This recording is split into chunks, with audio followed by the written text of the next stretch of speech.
Hoy, tanghali na, gumising na. At maging sa pagtulog nga ay napapanaginipan ko. Mang inasa. At bigla ko ang na-miss. At ayun nga at ko'y bumangon na.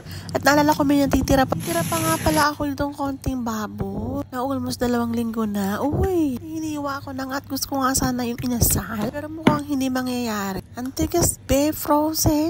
Hirap hiwain. Pero pa nga ba, dahil gusto ko nga ng mang inasal. O diba? Siyempre, maglalagay tayo dyan ng mga bawang. Siyempre, kailangan complete card. Matagal ko na ito gustong lutuin, kaso wala lang talaga akong phone. Miss na miss ko na yung yung mga inasal, tapos yung yung chicken.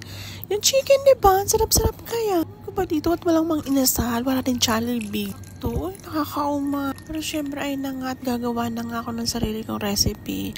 Ay, sana nga mangyari yung gusto ko, pero mukhang hindi ata. Ba't ang kalalabasan? Huy, ang laki ng hiwa, diba?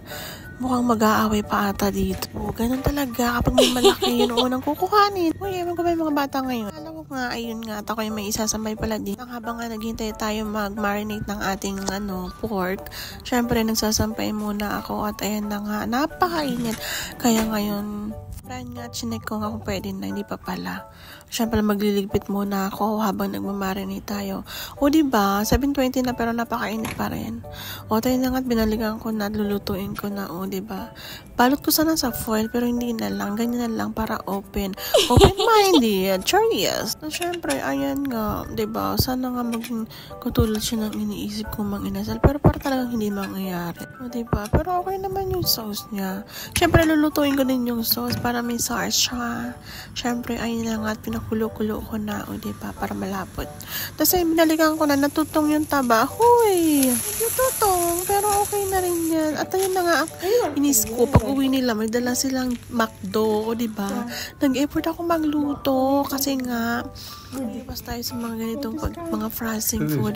Pero pag uwi nila, may dala silang ganyan. Nasa na hostisya? Ano ba yan? Paano ba ako makakayawas na ito sa mga foods na ganyan? Ay, ano na? Basta ako'y kakain na siya na nga. Basta yun ang akin. Okay, akin lahat dahil kayo kumain na. So, ayun na nga. Diba? Charap, pam, pam, charap, charap. Pero, mukhang natutong talaga. Hindi lang mukha as in tutong. So, yun yan. Brown rice yung nakain ko. O yan, bahala na kayo dyan.